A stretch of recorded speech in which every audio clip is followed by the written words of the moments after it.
আল্লাহর এক বান্দা ছিল নামাজের সিজদায়। আল্লাহর ডাক দিয়ে বলে, বান্দা তুই যতই নামাজ পড় আর যতই সিজদা কর, তোর ঠিকানা জাহান্নাম। এ কথা শুনে বান্দাটি বলতেছে, আলহামদুলিল্লাহ। আল্লাহ বলে, এই বান্দা, জাহান্নামের কথা শুনে কেউ আলহামদুলিল্লাহ কয়? বান্দা বলে, আল্লাহ, জাহান্নামের মালিকও তুমি, জান্নাতের মালিকও তুমি। তুমি আল্লাহ যদি খুশি হয়ে আমাকে জাহান্নামও দাও, আমার আপত্তি করার কোনো অধিকার নেই। আল্লাহ বলতেছে, বান্দা জাহান্নামে গেলে তুই পুড়ে যাবি, তোর কষ্ট হবে। বান্দা বলতেছে, আল্লাহ, কষ্ট শুধু আমার হবে না, তোমারও হবে।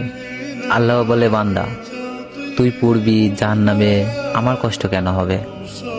বান্দা বলে, আল্লাহ, মায়ের কোলে সন্তান যদি পানিতে পড়ে যায়, তাহলে দুনিয়ার কোনো মাই যেমন দূরে দাঁড়িয়ে থাকতে পারে না, দৌড়ে গিয়ে বাচ্চাকে কোলে নেয়, আমার বিশ্বাস ওই মায়ের চেয়ে কোটি কোটি গুণ দয়া তোমার বেশি। আমাকে জাহান্নাম দিলে তুমিও আল্লাহ শান্তি পাবে না। আল্লাহ বলে, বান্দা এই দলিল তুই কই পাইলি? বান্দা বলে, আল্লাহ, আমাদের জাতির পিতা ইব্রাহিম আলাইহিস সালাম তোমার প্রেম বুকে নিয়ে যখন নমরুদের চুলায় পড়ে গেল, তার আগেই তুমি বলে দিলে, আমার দিকে তাকিয়ে দেখো, আমার কলিজা ভরে শুধু তুমি আছো, আর অন্য কারো জায়গা নাই।